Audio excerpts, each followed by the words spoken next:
fix it? Okay, I don't know how to fix it. Did they fix the connector? The connector is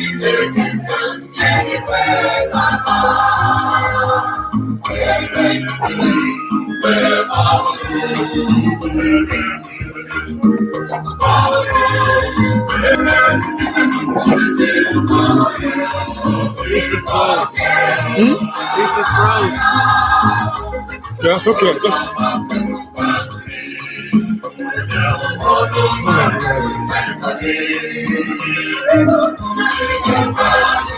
Be careful.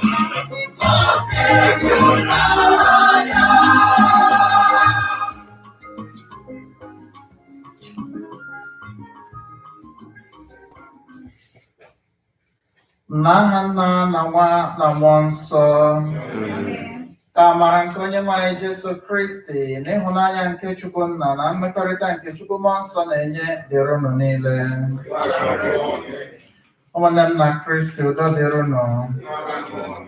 Anyị na-ekele Chukwu onye nyere anyị ohere ịhụ ọnwa ikpeazụ nke afọ a, na-asị ka o si duo anyị rukwa ugbu a, ka o duru anyị ruo na ngwụcha nke afọ a, dubakwa anyị n'afọ na-abịa abịa. Anyị na-ekele ya maka otu o si chekwaa anyị site n'ọrịa dịgasị iche iche. Anyị na-ebulite n'ihu ya n'ụbọchị taa ndị niile nọ n'ụlọ ọgwụ, ụmụnne anyị ndị ọrịa ji n'otu ụzọ ma nke ọzọ, na-asị ka ọ gwọọ ha n'otu n'otu. N'ụzọ pụrụ iche, anyị na-ekpe ekpere maka ezumike mkpụrụ obi Charles Chukwudi Peters, ihe awụ ọnwa isii kemgbe ọ hapụrụ,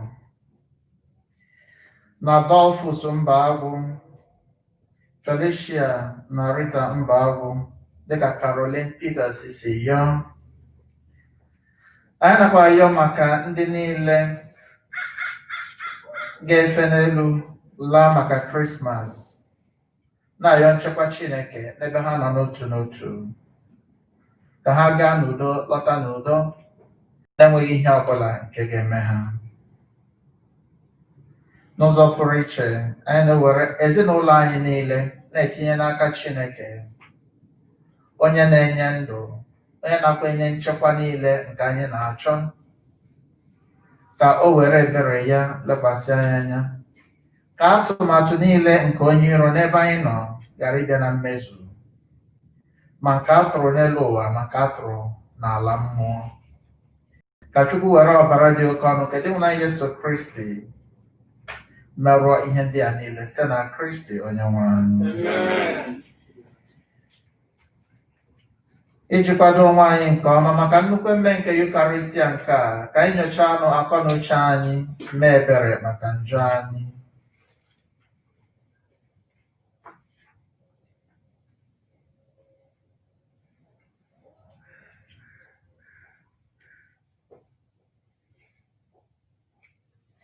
Ekwupụta ngwa Chineke ji ike niile,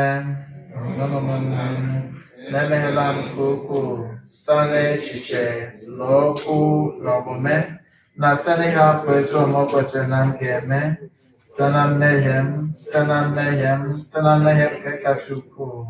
Ya ka m ji arịọ Maria dị Ngọzi Virgin ọgwụ, na ndị mmụọ ọma na ndị nsọ niile, na ụlọ ụmụnne m, unu yọbara m osebụ Chukwu anyị ayịyọ, ka Chineke ji ike niile mere anyị ebere, gbaghara anyị njọ anyị, duru anyị na ndụ ebebe. Onye nwe anyị mee ebere, Kristi mee ebere, onye nwe anyị mee ebere. Ka anyị rịọ arịrịọ. Dịka onye nwe anyị na-arịọ gị, mee ka ihe omimi nke anyị na-anata ugboro ugboro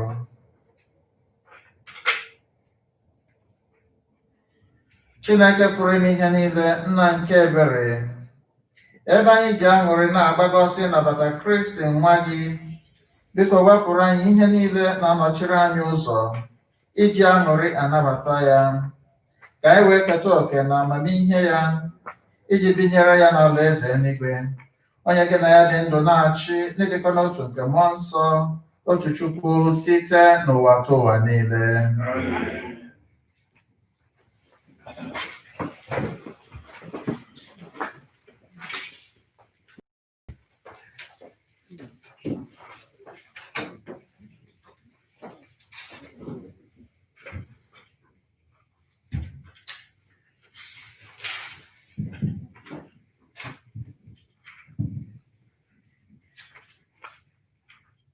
Ihe ọgụgụ ewetara n'akwụkwọ onye amụma Aịzaya.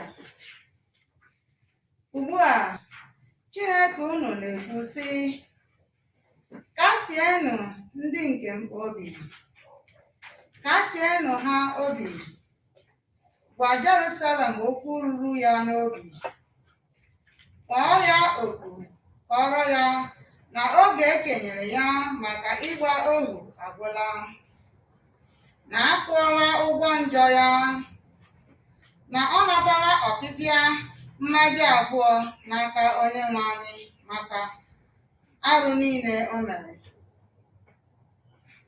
Otu olu na-eti mkpu sị, kwadoro na Onyenwe anyị okporo ụzọ na mbara, gbuoronụ Chineke anyị ụzọ awara awara, guzoziri eguzozi n'ime ọzara. Kpọjupụtanụ ndagwurugwu niile, kọrienụ ugwu ukwu na ugwu nta, meenụ ka mkpọmkpọ ala dị rarịị, ka ugwu n'elu ugwu na ala hara otu, ka ebe gbagọrọ agbagọrọ guzozie eguzozie.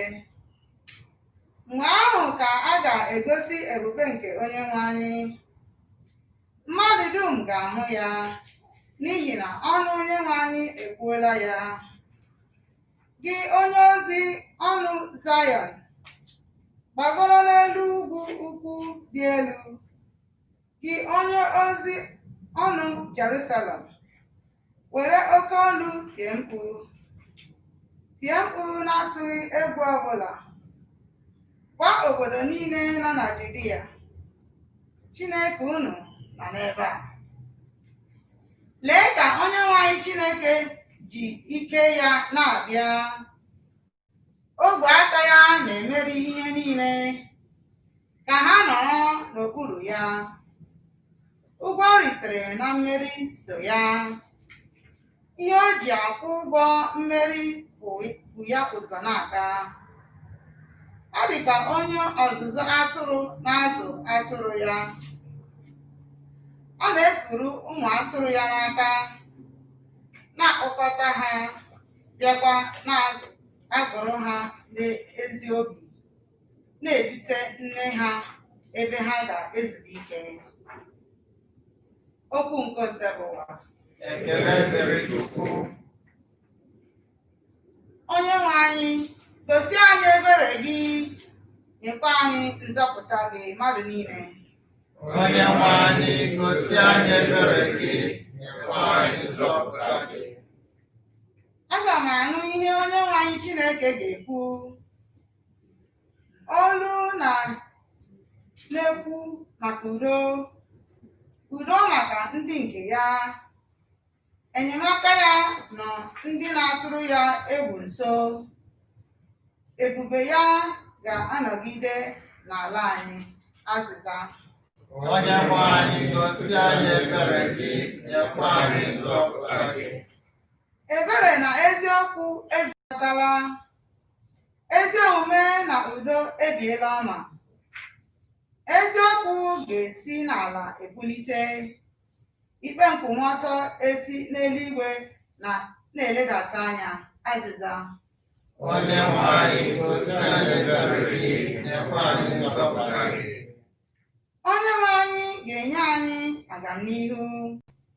Ala anyị ga-amịta mkpụrụ nke ukwuu. Ezi omume ga na-aga n'ihu ya, udo wee na-esota na nzọụkwụ ya. Azịza. onye nwe anyị gosi anyị ebere gị, nyekwa anyị nzọpụta gị.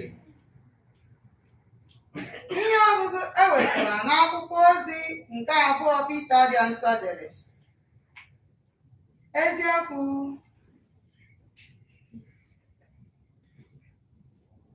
ndị enyi m, unu echefukwala ihe a, na n'ihu Onyenwe anyị otu ụbọchị nwere ike ịpụta nnukwu afọ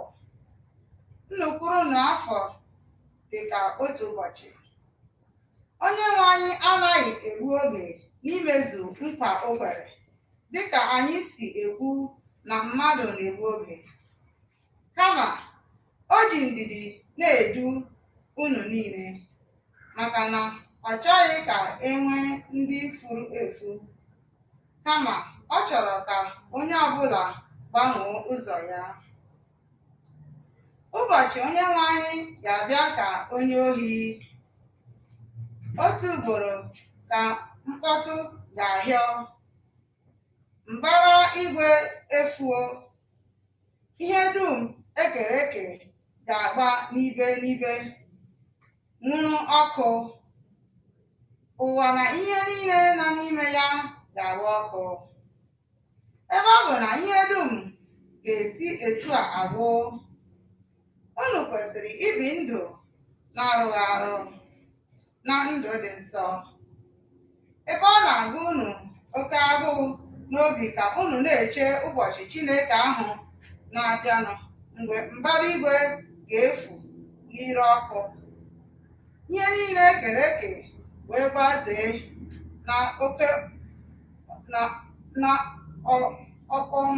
n'okpomọkụ ahụ. Ihe anyị na-eche bụ ihe ahụ ekwere na nkwa, eluigwe ọhụrụ na ụwa ọhụrụ ahụ. Ebe ahụ ga-abụ ụlọ obibi nke ndị ezi omume. Ndị enyi m, ihe ọ pụtara bụ na ugbu a unu na-eche nche, unu ga-agba mbọ niile unu nwere ike iji bie ndụ na-abụghị ọrụ ma ọ bụ ntụpọ, ka o wee chọta unu n'udo. Okwu nke ose bụ ụwa. Aleluya, aleluya. Dozierenụ Onyenwe anyị ụzọ, meenụ ka ụzọ ya zozie.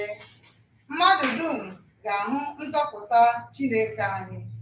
Aleluya.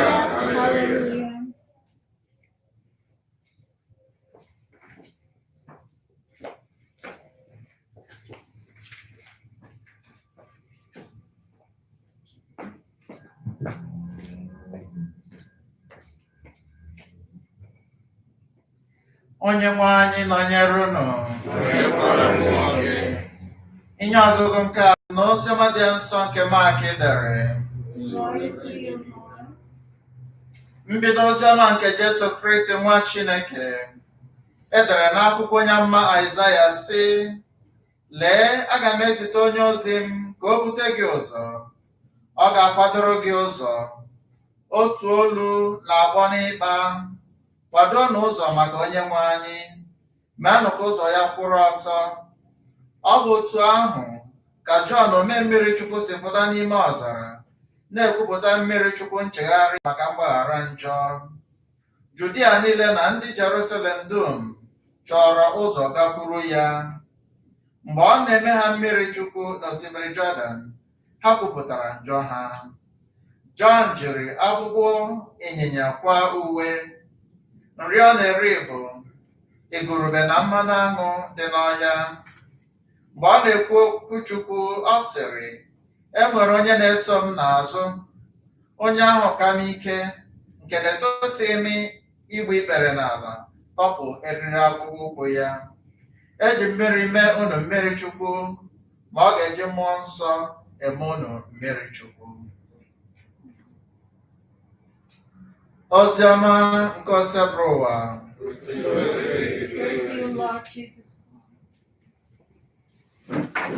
Ọtụtụ dịrị Yesu. Ụmụnne m na Kristi, anyị batara na Sunday nke abụọ n'oge Advent. Advent bụ oge anyị na-eche na-akwado maka ọbịbịa nke onye nzọpụta. We are in the second Sunday of Advent. Advent is the time that we prepare for the coming of our Savior. Anyị na-ele anya n'ihe ọgụ ndị agụrụ anyị taa. Na nke mbụ egosiri anyị otu ụmụ Izrel si nọrọ na-ele anya maka ọbịbịa onye nzọpụta n'amụma Isaiah. We are shown how the people of Israel were expecting the coming of this Messiah through the prophecy of Isaiah. St. Augustine will tell us that the Old Testament is a foreshadow of the New Testament, and the New Testament is a fulfillment of the Old Testament. So the prophecies of the Old Testament were fulfilled in Christ. Amụma ndị a mara n'akwụkwọ Agba ochie emejupụtara ya n'akwụkwọ Agba ọhụrụ na ndụ dị na Yesu Kristi. Ọ ya mere n'ihe ọgụgụ nke mbụ anyị nwere ebe Aịzaya na-asị ndị nke m, oge mgbamohu unu agwụla. The time of your slavery has come to an end. Ihe a bụ oziọma Chineke nyere ụmụ ya ndị Israel. The people of Israel have been in slavery in the land of Babylon for many years, for 70 years. And after their slavery, God delivered them and brought them back to their land of Israel. God was telling them, your time of slavery has come to an end. No one is going to enslave you again. You are going to enjoy the fruits and the blessings of the land. Ihe a na-akụziri anyị na ụmụ Chineke anaghị anọgide na gburu. God always remembers his people. Even when he allows us to suffer something as a result of our sins, at his own time, the appointed time, he must visit us. All we need to do is to remain in faith and continue to become better persons. Chukwu kwere ndị nke ya nkwa. Ndị si n'obodo Babylon wee pụta, ya gwa ha sị, oge ọgbamohu unu abịala na ngwụcha. Unu ga-eri uru nke dị n'ala nke unu. Nke a na-egosi anyị na Chineke anaghị ahapụ ndị nke ya. N'agbanyeghị otu ihe si wee dị, ọ bụgodị mgbe Chineke hapụrụ anyị ka anyị taa ahụhụ maka ihe ihe anyị mere, ọ naghị achọ ka anyị nọgide n'ụdị ọnọdụ ahụ. At his own time, he must intervene. Ọ ya mere na anyị agaghị anọrọ anyị eche na Chineke ahapụla anyị. Life must bring its own challenges. And when life brings its challenges, don't lose your faith, because that's exactly where the devil wants you to be. Your challenge may be a kind of sickness. It could be financial insecurity. It could be anything at all. It could even be an emotional situation that you're dealing with. You may have tried everything within your power to get that problem solved, but it's not coming to an end. But if you put your trust in the Lord, he assures you no condition is permanent. Amen? Amen. No condition is permanent. Your suffering cannot be permanent if you have trust in the Lord. That's right. Because God says, I have got, what is the name of Jesus Christ? Emmanuel. God is with us. At a point in history, God intervened in human history. God came to save his people. We know in Ezekiel 34, where he says, I will now come and take over my own sheep. I will shepherd my people by myself. I will bandage the wounded. I will heal the sick. I will feed the hungry. I will gather all those that have scattered in mountains and valleys. Abinye Chukwu gwara ha. Ya sị m ga-abịa ugbu a chi aka m chịkọta igwe atụrụ m. Na ndị nke na-arịa ọrịa m ga-agwọ ha. Ndị nke agụrụ na-agụ na ya ga-enye ha nri ka ha rijuo afọ. Ndị nke merụrụ ahụ, ọ ga-agwọ ha ihe dị ha nụ. N'ihi na Chukwu na-eji aka ya ịbịa chịkọta ndị nke ya. Ndị gbasasịrị n'ebe dịgasị iche iche na ya ga-akpọkọta ha ka enwee otu igwe atụrụ, nwee otu onye nche atụrụ. N'ihe ọgụgụ nke mbụ ahụ, Aịzaya na-asị Kwadoro n'ụdị nwe n'ụzọ. Prepare ye a way for the Lord.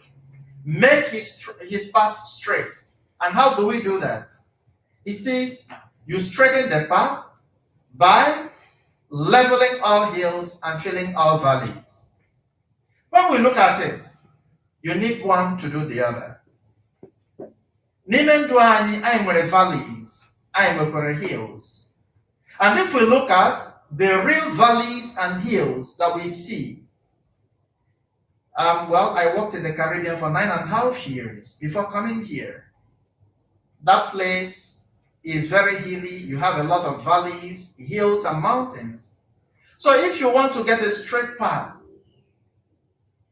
a straight road, because Uzonile Diota, not only Ugun and Ndaguru, but also that what are windy and narrow, very dangerous.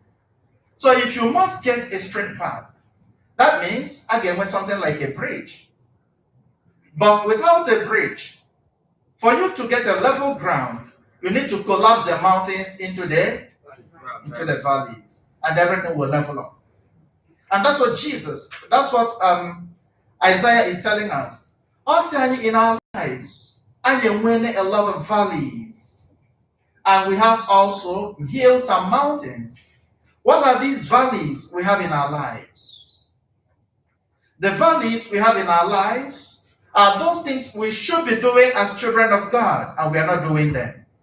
We lag behind in these areas.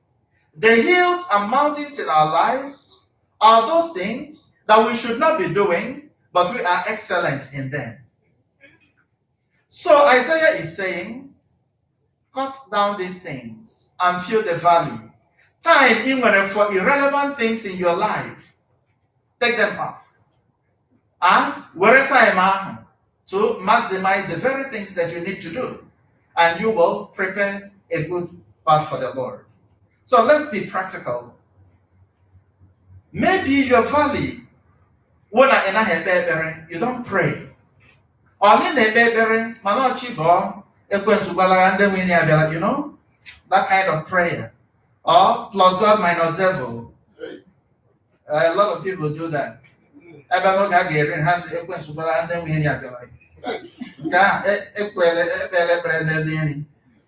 In the morning, in a hurry, it's a plus God minus devil. Amen. Get what? This person is in a hurry when it comes to things about God. In a valley in the area of prayer. When you can in a church, when it is convenient, you have not made it a commitment with the Lord. Almighty, how many hours we give to work, and how many times we give to prayer and to God. We see that we have a mountain when it comes to work, and a valley when it comes to things about God. That is why more further, like now, they will never come to church. Why? There is coronavirus. But in Ghana Mall, you see them.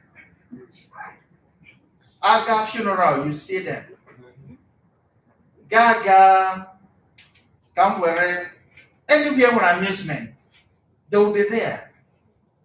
They go to other places except the church. Yet, they don't take care of them as much as we do in the church. The steps we take in the church, from the time you come in, we check your temperature, we give you hand sanitizer. Then the seats are well marked out to make sure you maintain distance. And then other things that we have done to make sure everyone is safe. And to the glory of God, on maybe any case that has been traced from the church. Amen. And that brings us back to what we were saying before at the beginning of this coronavirus, that COVID still means Christ over virus and infectious diseases. Amen? Amen. Christ over virus and infectious diseases. But don't worry, no. They fear the pandemic more than they fear God who cures the pandemic. This is a big valley in people's lives. You could be coming to church every Sunday, but the church does not make any impact on your life. You just come. You know the parable of the sower. At the end, a drug gave him with the first reading. Chineke mee, ọ dịkwa bush. In a Joe, because I remember. Kebe gospel tasi okuru gene. Just go and have Father Puru Dempa. And that is it. When I was in the seminary, our rector Father Anthony Onyacha would always say, you could pass through the seminary without the seminary passing through you. And that is so true. Ex-seminarians. When you look at them, you will never believe that they ever saw the gate of the seminary. Before they should go father, father. Yes. God was saying, so the same thing happens in the church. You could be coming to church every day and you don't succeed in coming to mass. In Abia church, in Ahunde Madu. But the mass in Abia doesn't touch your life anyhow. When Valley are reading the Bible, I always tell people that the Bible is not a newspaper, it's not a periodical, it is the Word of God. As now an acronym, BIBLE, Basic Instructions Before Leaving Earth. Basic Instruction Before Leaving Earth. So that if you can invest in this Word of God, you see why the Bible says, your word is a lamp for my path, a light for my feet. As the Word of God is alive and active. When they encounter with the Word of God, it shows in their lives. Because Chukwu Mercury, a covenant with his people. I was telling people a few days ago, just as when you buy a gadget, an electronic, maybe phone or whatever, that you're not used to, for you to know exactly how to use it, you must look at the manual. That's the proper thing. In the same way, when God established his relationship with his people, he did not only give them the commandment, he gave them his word. If we have to be in this relationship, you need to know what I think and behave according to that. That is the word of God. So that we see that the word of God is such that we should have an encounter with it and it will minister to us. Somebody when he came, seminary, that in his life, the Bible from Genesis to Revelation 4 times. But on more but I wrote preach to quote one verse of the Bible. You know, like we quote theology. So even when you can get out through these things and you don't really have an encounter with the word, it's not just stories. These are testimonies to the kind of encounter God has had with his people. You could be a Christian, you could be a church goer, but you're not a Christian. You could also claim to be a Christian, but you don't know what Christ wants. You live your life the way you want. About a few Sundays ago, when they come to church, they behave well. But when they go out there, they do whatever they like. It is time for us to fill this gap. So you see, when we take them one by one, it could also be that you've been a church goer, but you don't receive the sacraments. That means you don't get the fullness of what it means to come to church. In our values, in our lives. Isaiah saying, "Legodi time now in a year to cell phone, time in a year to your computer, time you give to chatting and chatting, time you give to your Facebook account, time you give to programs on your television and all that, the social media. Say, dedicate part of that time to prayer. Dedicate part of that time to reading the Word of God and having an encounter with your God. And you see yourself collapsing these mountains and hills and filling up your valleys. Amen? Amen. This is a very practical issue. Now, to see that it is the real thing, in the gospel, John the Baptist, baptism of repentance. People were coming. Yasi Owombo, Olu ahụ nke na-ebe na gịnị bara ịba, meziere na onye nwe anyị ụzọ. Meenụ ka ụzọ ya dị gịnị rarị. Yazunu, kwadanụ ugwu ukwu niile ma gbochienụ ndagwurugwu niile. The same words that Isaiah used. Because John the Baptist had a mission. His mission was to prepare the people of Israel for the coming of the Messiah. Yes, and this is not something you are going to do carelessly. The Lord is coming into your lives. You are going to have encounter with Him. If you are not spiritually prepared, you will not have that encounter. So if you must have that encounter with the Lord, you must prepare the way for Him. And by saying this, John shows us there is a difference between the way of the world and the way of the Lord. Amen? Amen. There is what we call the way of the world. The way of the world, the way Oka and we time for Chuku. Man, the way of the Lord is the way of investing in your spiritual life. And you will never suffer any loss with that. And that is the preparation for the Christmas. And now, Peter Johnson, Abuo. Yes, what we are waiting for is what the Lord has promised. The new heavens and the new earth. The place where righteousness will be at home. Yes, dear brethren, while you wait for this, live your lives without spot or wrinkle. See the Lord's patience as your opportunity to be saved. Amen? Amen. As an anya diwano, a day could be 1,000 days. 1,000 days could also be 1 day.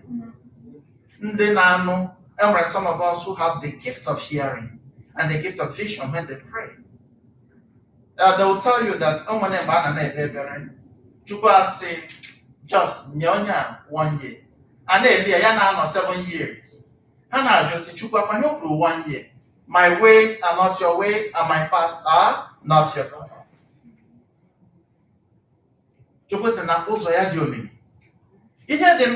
Are you ready for Him?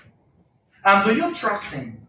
So that no matter what we pray for, what God wants for us to do is that we try our best to know that even when He says He's doing something, that's why Yakubu say, Agamebu, Yenyaponya long rope. Sosiama, how long 1 year is with Him.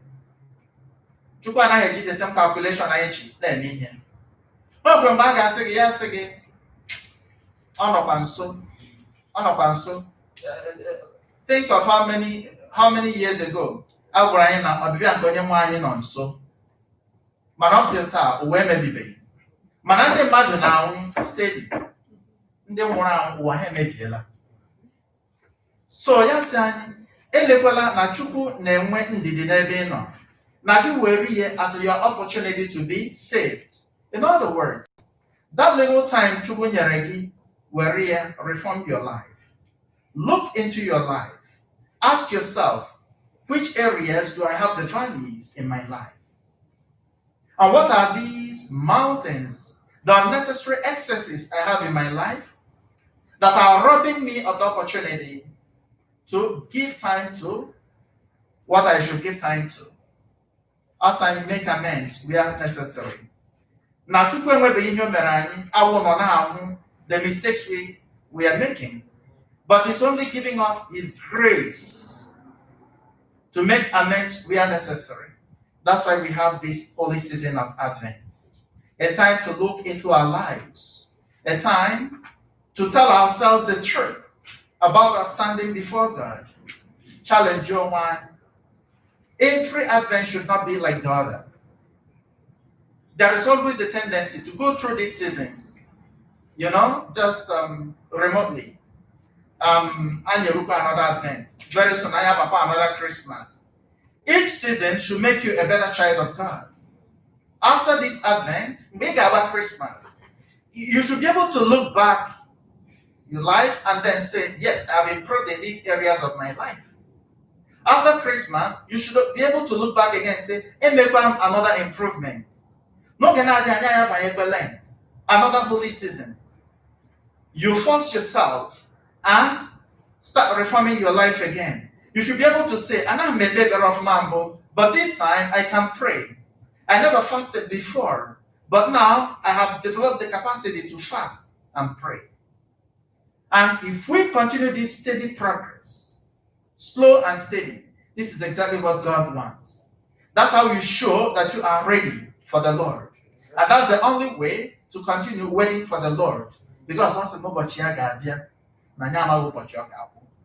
Ka anyị yọọ ọnụ Chineke, ka onye anyị amara, ịgbasa obi anyị, nabata amara nke ọ na-enye anyị, imeghepụ obi anyị, nabata okwu Chukwu nke anyị na-anụ ụbọchị niile.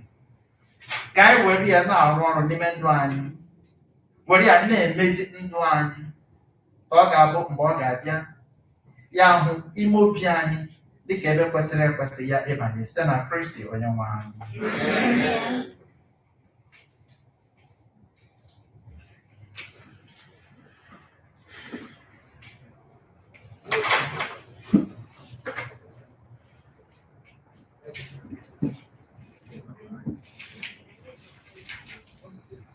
Ka anyị bilie elu. Ekwere m n'otu Chineke, nna achị ike niile, onye mere eluigwe na ala, na ihe niile a pụrụ ịhụ anya na ndị apụghị ịhụ anya, ya na n'otu Onyenwe anyị Jesu Kristi, so otu nwa Chineke mụrụ, nna a mụrụ tupu ụwa tụ ụwa niile, Chukwu si na Chukwu, ihe si n'ihe, ezi si n'ezi Chukwu, a mụrụ amụ emeghị eme, ya na nna bụ otu ihe n'ogige ebighị ebi ha jiri bụrụ Chukwu, onye si na ya n'ihe dum, onye maka ihe anyị bụ mmadụ na maka ihe nzọpụta anyị siri n'eluigwe gbadata, o were ahụ na Virgin Maria site na mmụọ nsọ ọ bụrụ mmadụ, akpọgbuo ya n'obe n'ihi anyị n'oge ọchịchị Pontus Pilate, ọta ahụhụ, nwụọ, elie ya. Mgbe o bilitere n'ụbọchị nke atọ, ka akwụkwọ nsọ si kwuo, ọ rọgoro n'eluigwe nọrọ n'aka nri Nna, ma ọ ga-abịaghachi ọzọ n'ebube ya ikpe ndị dị ndụ na ndị nwụrụ anwụ ikpe, onye ọchịchị ya na-enweghị njedebe. Ekwere m na mmụọ nsọ dị nwanụ na onye na-enye ndụ, onye si na Nna na Nwa pụta, onye a na-esekpuru na-etokọdo ya na Nna na Nwa, onye si na ndị amụma kwuo okwu. Ekwere m na nzukọ nke dị otu, dị nsọ, bụrụ Katọlik na Apọstọlik. Ekwupụta m otu mmiri Chukwu maka mgbaghara njọ ga. Ana m atụ anya mbilite n'ọnwụ ndị nwụrụ anwụ na ndụ ụwa ga-abịanụ. Amen. Ụmụnne m na Kristi, anyị na-ekele Chineke onye hụrụ anyị n'anya nke ukwuu, nke na o zitere anyị nwa ya Yesu Kristi ka ọ bịa n'ebe ụwa bịa nye anyị nzọpụta. Chineke onye na-anaghị achọ ka ụmụ ya nwụọ na mmehie, kama onye na-enye anyị amara nke anyị ga-eji bịa ndụ dịka ụmụ Chineke, ka anyị bịa yọọ ya n'ekpere nke ndị kwerenụ maka mkpa anyị dịgasị iche iche na maka mba ndị ọzọ ndị yọrọ ka anyị cheta ha n'ekpere. Ka anyị kpee ekpere maka nzukọ Kristi nke gazuru n'ụwa niile, maka onye isi ya bụ Pope Francis na ndị niile na-enyere ya aka n'ọrụ nke nzọpụta. Ka Chukwu nye ha amara, nye ha amamihe, nye ha ahụike, mee ka ha gbasi ike na hụ na mkpụrụ obi n'ọrụ nke o nyere ha, ka ha nwee ike iduzi ndị nke Chineke n'ụzọ nke nzọpụta. Anyị arịọ gị Onyenwe anyị.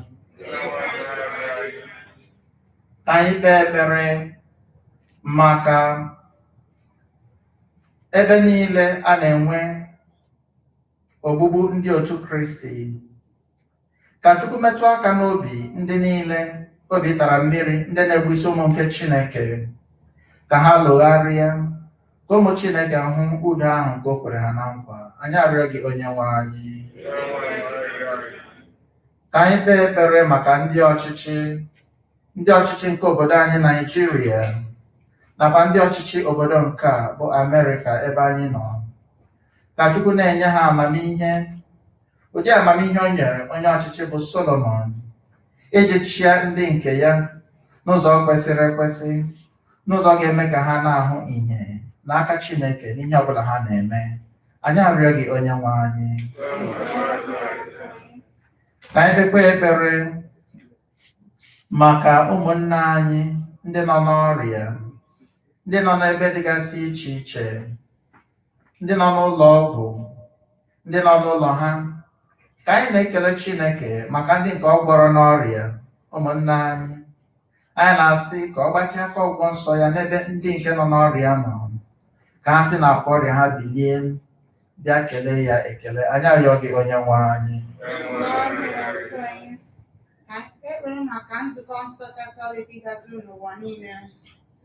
Ka Chukwu nyere anyị aka ka anyị mee ka ụzọ nke Onyenwe anyị dị ziziriri, mee ka mmụọ nsọ ya wee bata n'ime anyị, nọrọ n'etiti anyị, ka ndụ nke anyị na-ebi bụrụ ihe gara enye otito. Ka Chukwu nọnyekwere ndị niile na-achọ nkasi obi na olileanya. Anyị arịọ gị Onyenwe anyị. Ka anyị kpekpe maka ndị niile na-achị achị n'ụwa niile, ka ha wee nwee ike ige ntị maka ndị na-ebe akwa, ndị a na-emegbu emegbu, ndị agụụ na-agụ, ndị mmiri akpịrị na-akpọ nkụ, ndị na-achọ ikpe nkwụmọtọ na udo. Anyị arịọ gị Onyenwe anyị. Ka anyị kpekpere maka ndị na-agba mbọ ime ka ihe ndị ntọala na iwu a na-enye maka obodo dị iche iche, iji maka ndị na-aga njem, ndị na-enweghị ebe obibi, ndị bịara abịa. Ka Chineke wee ahụ mee ka echiche obi ha nke dị mma ka ọ dị ire, ka ha nwetakwa ike na mgbamume na okwukwe nke ha nwere ebe Chineke nọ. Anyị arịọ gị Onyenwe anyị. Ka anyị yọọ maka ndị na-achọ ịgbara ihe banyere ihe ọṅụṅụ, ahịhịa na ihe niile ndị nke na-aba mmadụ n'ahụ na-adịghị mma, ndị na-enwe nkolopu, ndị na-enweghịkwa olileanya. Ka Chineke bịa kasie ha obi, gbaghara ha mmehie ha, ma nye ha grace ka ha si n'ọnọdụ dị otu a pụta. Anyị arịọ gị Onyenwe anyị. Onyenwe anyị nụrụ arịrịọ anyị. Ka anyị kpekpe maka mmadụ niile gbakọrọ ebe a n'ụbọchị taa, dịka anyị na-ele anya nke dị nsọ ọbịbịa nke Onyenwe anyị. Ka Chineke mee ebere ka anyị kwado obi anyị ọfụma, wee nwee ike ịnabata Jesu dịka anyị na-akwara ememe nke Krismas ya. Anyị arịọ gị Onyenwe anyị. Onyenwe anyị nụrụ arịrịọ anyị. Ka anyị kpekpe ekpere maka ihe ndị anyị kwupụtara na mbido Ajamisa, maka ụmụnna anyị ndị ga-ala n'oge Krismas. Ka Chukwu chekwaa ha n'ọgụga na ọlụlụ ha. Maka ezumike mkpụrụ obi nwanne anyị nwoke Charles Chukwudi Peters, Adolphus Mbagwu, Felicia na Rita Mbagwu. Ka Chineke onye kpọrọ ha site n'ụwa nke a, ha na ụmụnna anyị ndị ọzọ dọọla n'ezumike nke ọnwụ, ka ọ nabata ha n'otuto nke alaeze. Anyị arịọ gị Onyenwe anyị. Ka anyị tinye ihe ndị ọzọ na-akpa anyị n'otu n'otu ugbu a.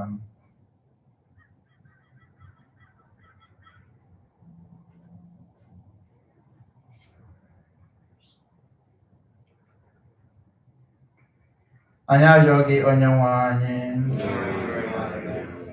Chineke nna ji ike niile, ọ bụ gị zitere nwa gị Jesu Kristi n'ụwa nke a, ka ọ bịa nọnyere anyị, ka anyị na-agọzi kandụl ndị a anyị na-akpọku gị n'ụzọ pụrụ iche ka ị bịa nọnyere anyị ka anyị na-amụnye ọkụ kandụl nke a nke izu nke abụọ. Anyị na-asị gị ka ị chụpụ ọchịchịrị niile nke nọ n'ime ndụ anyị. Anyị na-asị gị ka ị webata ìhè nke ịhụ gị n'ime ezinụlọ anyị na ọnọdụ anyị dịgasị iche iche. Ka anyị na-eche maka ọbịbịa nke onye nwe anyị, nyere anyị aka ịkwada ugwu niile nke nọ na ndụ anyị na imelite ndagwurugwu niile nke nọ n'ime ndụ anyị, ka site n'ụzọ dị otu a obi anyị bụrụ nke ga-ekwesị gị isi na ya wee bata. Anyị na-arịọ gị ka ị gọzie kandụl a n'aha Nna na Nwa na Mmụọ Nsọ.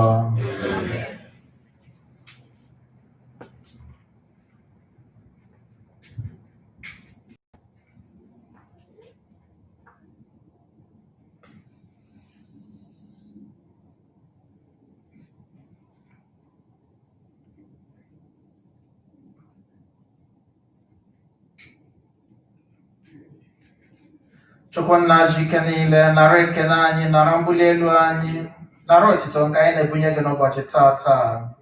Dịka esi bụrụ nna anyị, ekwekwala ka ihe ụwa merie anyị. Nye anyị amara nke anyị ga-eji na-efe gị n'agbanyeghị ihe anyị ga-ezute n'ụwa. Nyekwa anyị amara nke anyị ga-eji fee gị na mmụọ na n'eziokwu, ka mgbe anyị ga-agbacha ọsọ nke ụwa, ka anyị soro na ndị ga-ahụ gị ihu na ihu n'otito nke alaeze site na Kristi onye nwe anyị.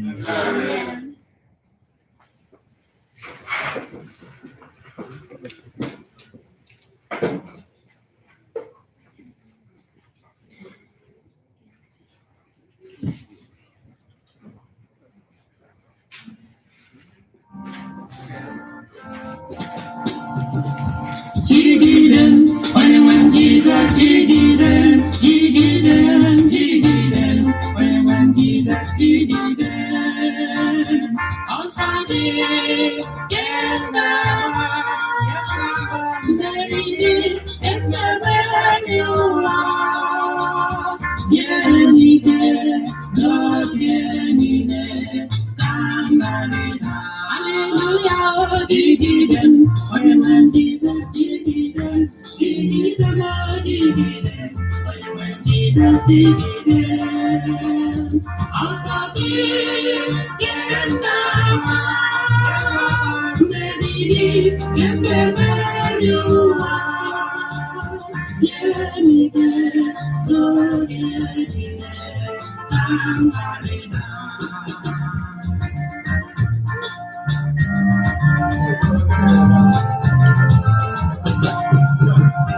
Jigidem, only when Jesus jigidem, jigidem, jigidem, only when Jesus jigidem, outside the genda, Mary, and Mary, yeah, me get, oh, yeah, me jigidem, when Jesus jigidem, jigidem, oh jigidem, when Jesus jigidem, outside the Mary, and Mary, yeah, me get, oh yeah, I'm married now. Jigidem, when Jesus jigidem, jigidem, jigidem, when Jesus jigidem, asabi kenaba, Mary, kenaba,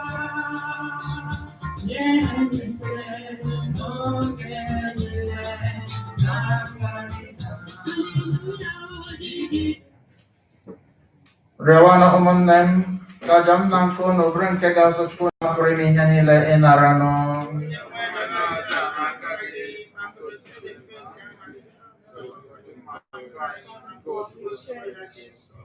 Onye nwe anyị, anyị na-arịọ gị nara aja na ekpere nke anyị ji umeala ehunyere gị. Ewepụ gị onweghị ihe anyị pụrụ ime, biko were obiọma gị gbata ọsọ chekwawa anyị site na Kristi Onyenwe anyị.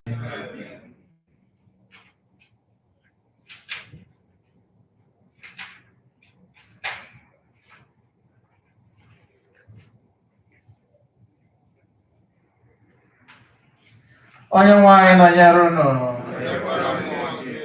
Welite n'obi elu ka anyị nyenụ di nwanụ Chukwu anyị ekele.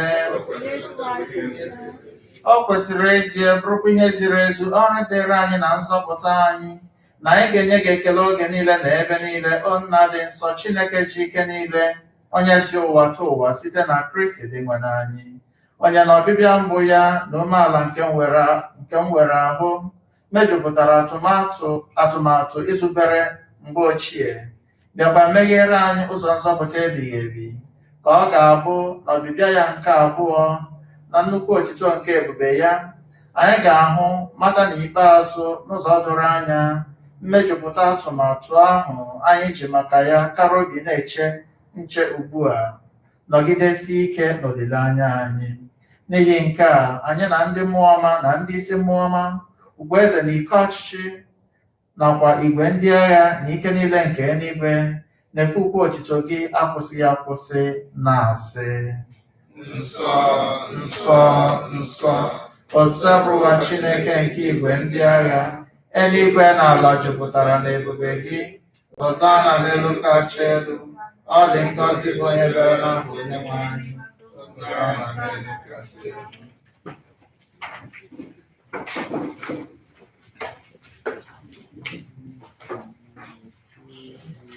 Ịdị nsọ ezie dị nwanụ bụrụ isi iyi nke adị nsọ ọbụla.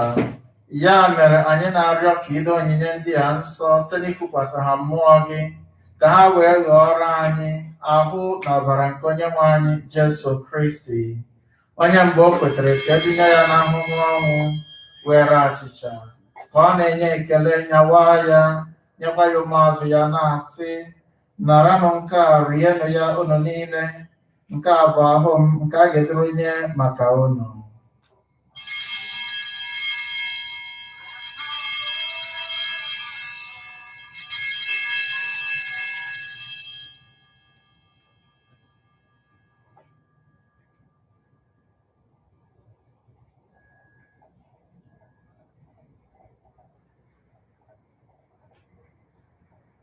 Otu akwa ka o si mee mgbe e richara nri anyasị, o bụrụ iko nsọ ka ọ na-enye ekele, bunye ya ụmụazụ ya na-asị: naranụ nke a, ṅụọnụ ya unu niile, nke a bụ iko nsọ nke ọbara m, nke ọgbụgba ndụ ọhụrụ dị ebighị ebi. A ga-agba ya n'ihi unu na n'ihi imerime mmadụ, ka e wee gbaghara njọ ga. Na-emenụ nke a na ncheta nke m.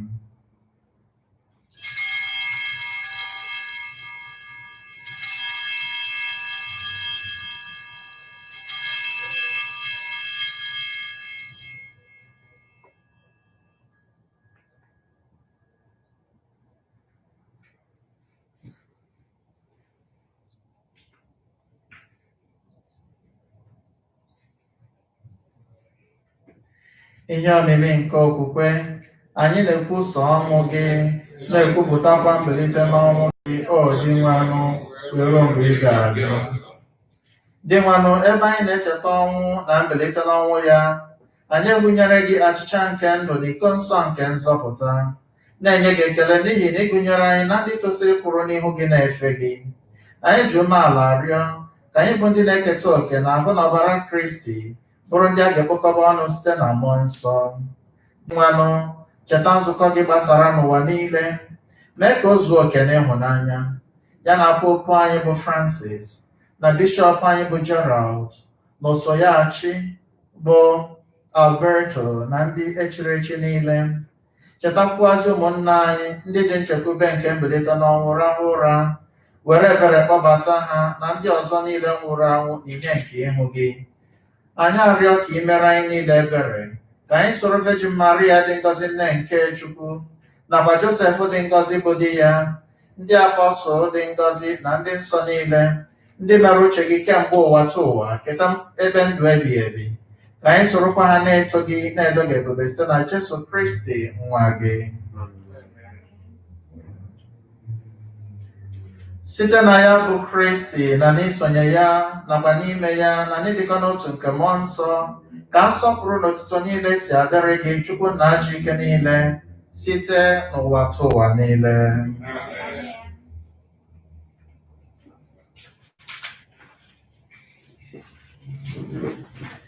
Ebe nyerela anyị iwu na-enye ndụ, anyị abụrụkwa ndị eji nkụzi nke Chineke were zụọ, ka anyị were na nkama obi kpee.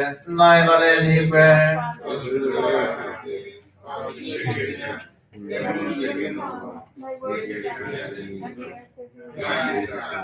Give us this day our daily bread, forgive us our trespasses, as we forgive those who trespass against us, and lead us not into temptation.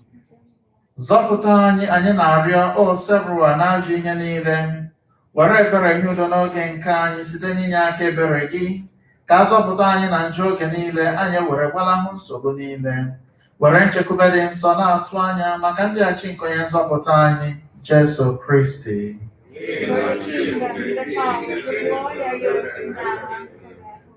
Onye nwe anyị Jesu Kristi, ị gwara ndị ụmụazụ gị, udo ka m na-ahapụrụ unu, udo nke m ka m na-enye unu, elekwala anya na njọ anyị gaa, kama na okwukwe nke nzukọ gị, nye ya udo na ịdịkọ n'otu ka uche gị siri chọọ, gị bụ onye dị ndụ na-achị ebighị ebi ebighị ebi. Ka udo nke Sebrua dịrịnụ mgbe niile. Ka anyị gosi n'onwe anyị akara nke udo.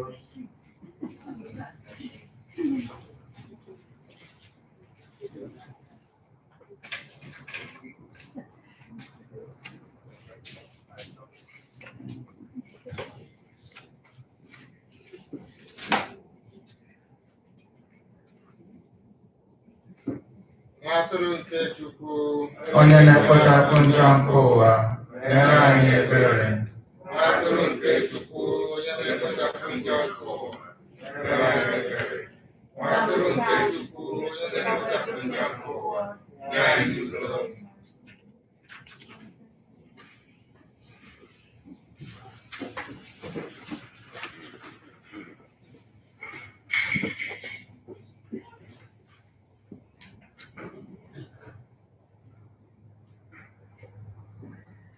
Lee nwa atụrụ nke Chukwu, lee Jesu Kristi, onye na-ekpochapụ njọ nke ụwa.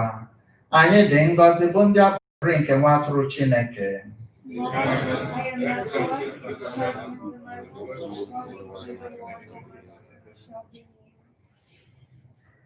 Ahụ Kristi. Amen.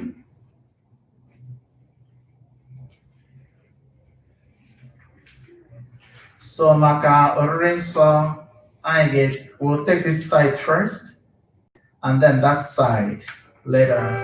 So you come this way and go back that way. You come this way and go back that way.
Just like you walk the streets of Galilee.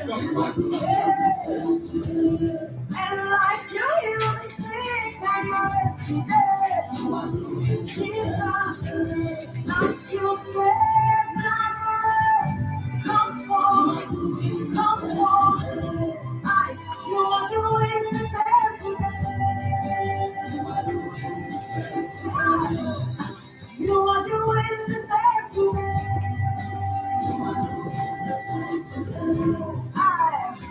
Oh God, my promoter, Jesus, my promoter, opening every door, fighting all my battles, healing the broken hearted. You are doing the same thing. Only you can do what no man can do. Only you can do. Yeah, only you are able. Only you are able. Say you are able. Only you can change every situation at all. Only you. Unfailing, unchanging, unfailing, resurrected Jesus. Only you, only you, only you, Jesus, Jesus,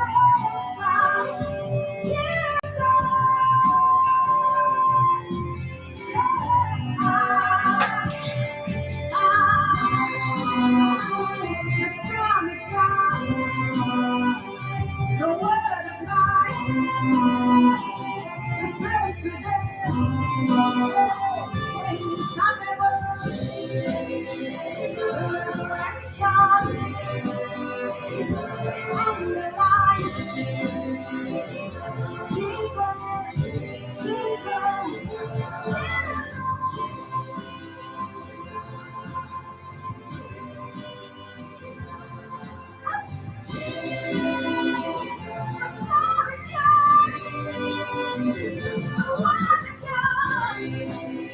Jesus, only you can make the blind to see.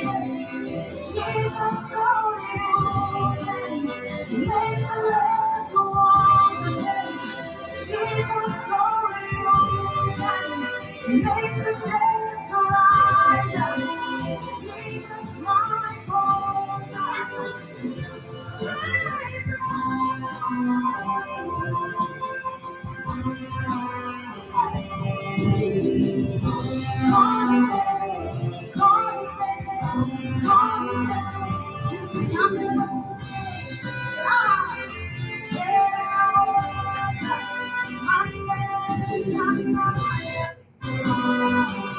the word of life is say today. Say he's not the resurrection of the life. Jesus,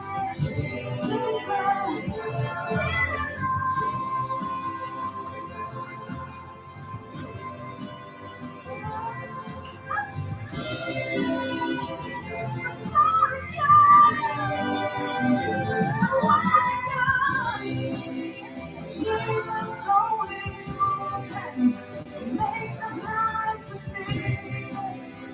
Jesus, only you can make the lame to walk again. Jesus, only you can make the dead to rise. Jesus, my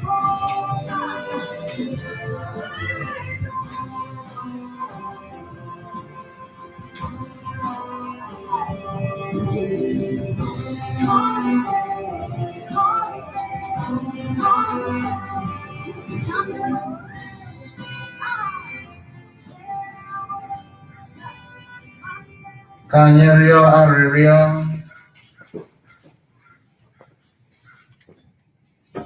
onye nwe anyị ejirila nri nke eluigwe nyeju anyị afọ.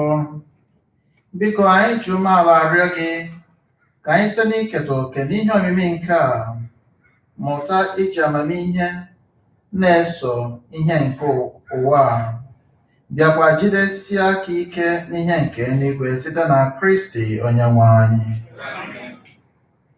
Announcements.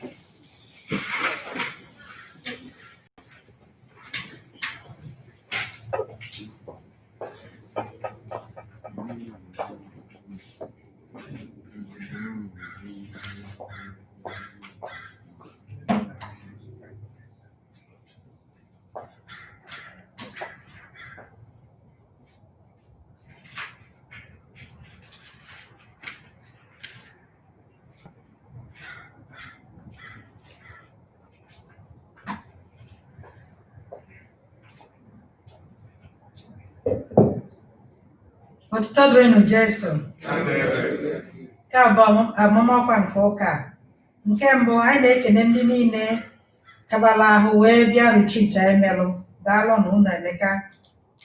Nke ọzọ, taa ndị ụmụ nwoke na ụmụ nwanyị ICMO and CWO nwere nzukọ na-agbasa ụka. Onye ọbụla kaba ahụ wee gaa anya bụ nzukọ. Nke ọzọ, ụmụnne m na ụmụnna m n'ime Kristi, ọ dị nnukwu mkpa na anyị a na-ekpe ekpere na ọgbakọ anyị a, na anyị eme ya ọ bụrụ ife izizi. Dịka St. Domingo de Guzman si wee kwu, these hands will produce the fruit of conversion unless they receive abundant rain. Oh, these lands will not produce the fruit of conversion unless they receive abundant rain of prayer. No ekpele bụ ife bụ mmechakọ ife niile. Anyị na-achọ ekpere onye ọbụla. Biko, onye ọbụla gbaba mbọ ịbanye na novena Our Lady of Guadalupe. Anyị ebido na December 3 at 8 p.m. Na-ebido na ya bụ novena, mana ọ dị mkpa na onye ọbụla kabala ahụ welu join anya bụ novena. Nke ọzọ, December 8 bụ Feast of Immaculate Conception of Mary, bụkwa Holy Day of Obligation, ọ ụbọchị na-sọrọ nsọ ka ọ bụ. Ụka enwe ụka n'ebe a na n'ụka anyị a na St. Elizabeth and Satan ụbọchị Monday bụ December 7 nke na mgbede na 6 p.m. na oyibo, 7:15 p.m. abụọ na Spanish. Then ụbọchị Tuesday December 8 enwe ụka 7:30 ụtụtụ ya na 6 nke mgbede, ya elekere 6 nke mgbede. Bịakwa nwekwa ọzọ nke elekere 6 ya bụ n'oyibo, elekere 7 na 15 minutes, 7:15 abụrụ na Spanish. Then a na-asịkwa biko ka unu nọnyela anyị na December 12 maka Feast Day of Our Lady of Guadalupe, Patroness of Americas. Asị na anyị na-ayọ ya ka ọ na-ekpetela anyị ekpere maka udo n'ụwa niile, ya na ichekwaba ndụ n'ụdị ọbụla. Anyị eji emume Mañanitas na 5:30 a.m. Then enwekwazie ụka Holy Mass na 6 a.m. Nwezie obere ngagharị na 6:30 p.m. na ụka mgbede 7 p.m. Ka ya bụ na December 12. Asị onye ọbụla mee ife ịtụba anya make a difference. Asị na every dollar makes a difference in covering our expenses. Eziokwu. Maka na ịma na ụmụ ife anụnụ melụ onye ụka ma ndị mmadụ na-eluzu income. So asịze ka anyị gbaa mbọ wee kwadolo ụka. Ọ sị na hundreds of US religious communities struggle to provide for aging members because most senior Catholic sisters, brothers, and religious order priests serve for little pay. Eziokwu. Ọ bụ pocket money a na-enye mmadụ enyere ya aka oge ọ na-ala ezumike nka. Ọ anyị nwa bụ ndị fa na-alụ ụlọ ọrụ bido na ọwụwa anyanwụ ha wee luo na mgbe ọnyaba ọwụwa anyanwụ na-adanye. Anyị nwa ka ha yi enyelufe aka. So onye ọbụla gbaa mbọ nwanye aka n'ime akpa ya wee na-akwado ụka gbasara ife inyelu ndị chiri echichi aka, especially ndị na-ana ezumike nka. Ọsị biko anyị tinye aka n'ime akpa. Nke ọzọkwa, ọ sị ka anyị mee ka anyị ghọta na etu ụka schedule ụka na ọ gbanweela maka na-akazi ụka n'ilo, maka na anwụ sunset anwụ na-ada n'oge. So wee na-akọwala anyị na ụka ya echange na na season anyị a. Bishop Barnes sị ka a na-akazi ụka vigil ụka mgbede na Saturday na 3 p.m. na ọ bụ school nke 5 ma 6 na 3 ka anyị na-eji aka ụka mgbede. Ịma na maka na a na-aka n'ilo. Then ọ sịkwa na maka etu ụbọchị si wee kwụrụ maka health and safety anyị ahụ dị mma na ife ndị ọzọ gasị na Father Chris tinyeziri Saturday and weekday masses n'otu a ya oke etu esi wee change ọsọ effective December 15 n'ahọ 2020 na ụka a na-aka weekday masses ya bụ nke mgbede ya bụzi on Tuesdays and Thursdays. Nke Tuesday na Thursday ya bụ na 6 p.m. Confession na adoration ya bụ from 4:45 to 6 p.m. Then first Friday evening mass, well, etinyeziri ọ bụrụzie 6 nke mgbede. Bido na December 19, 2020 na ụka mgbede a na-akaba bụ ya ebidozi kịta na 4 p.m. before ọ na-abụbu ebe 5 or 6 na mgbede 4 p.m. n'oyibo, nke elekere 6 abụrụ na Spanish. Confession ya abụzi from 2:30 p.m. wee luo na 3:45. Asị daalụnụ ndị otu Kristi, ndị otu St. Elizabeth and Satan. Ọsị ka Chukwu dị asọ, Chukwu na nne anyị dị asọ gọzie unu n'ụzọ dị iche iche site na Jizọs Kraịst bụ onye nwe anyị. Otito dịrịnụ Jesu. Ekwukwa maka ife na-abụ ka m fụrụ na onye kọcha. Okay. I'm trying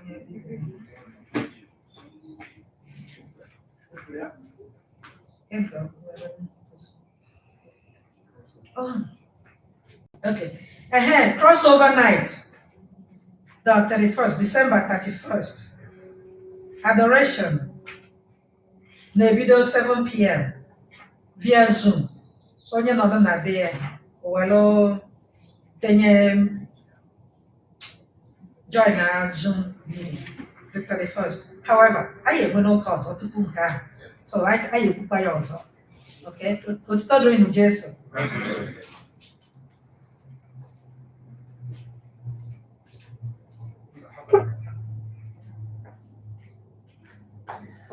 Onye nwanyị nọnyere ụlọ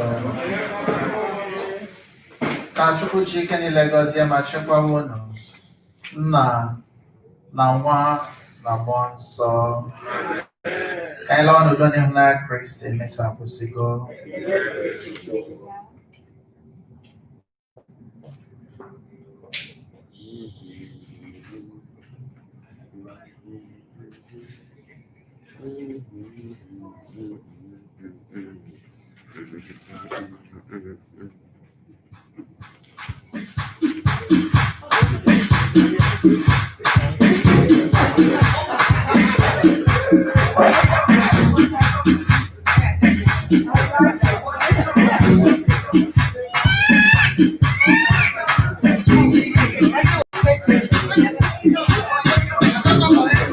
Jerusalem, Ikayaragi, Ilondoloze, Uhambenam, Zumishilana, Jerusalem, Ikayaragi,